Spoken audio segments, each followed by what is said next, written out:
A massive cyclonic storm has formed over the Bay of Bengal. Meet Cyclone Ditwa. Cyclone Ditwa हमें ये remind कराता है that why Indian Ocean is one of the most active cyclonic zones in the world. But for exam purpose, what matters is not just the name.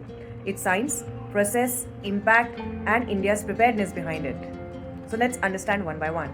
Tropical cyclones always form over the warm oceanic surface waters where temperature always remains above 26.5 degrees Celsius.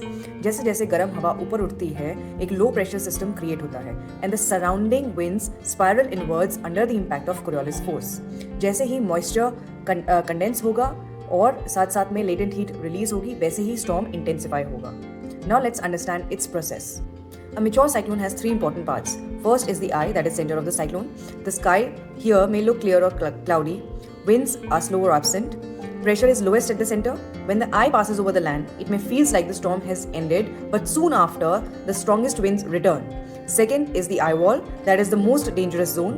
This is where strongest winds are found, heaviest rainfall occurs, maximum destruction happens. Most damage to buildings, crops, and tree happens when the eye wall hits a coastal area. Then the third is the violent winds along the eye wall. Now let's understand its impact. Initially, it struck Sri Lanka, where it caused heavy damage, flooding and landslide. Soon after, it moved upwards towards the southeastern coastline of India, damaging the areas of Andhra Pradesh, Puducherry and Tamil Nadu, particularly the regions of Nagapattinam, Karaikal and the coastal Andhra Pradesh. India की preparedness इसमें ऐसे highlight होती है that Indian Meteorological Department had its 4-stage warning system in terms of cyclones that are pre cyclone watch, cyclone alert, cyclone warning, post landfall outlook that enabled India for a timely evacuation, port closure and disaster response. So whether it is Ditwa or any other cyclone, one fact remains clear that cyclones are not just weather events, they are climatic threats. For India, the solution does not lie in its predictions, but the solution lies in its preparedness, planning and resilience.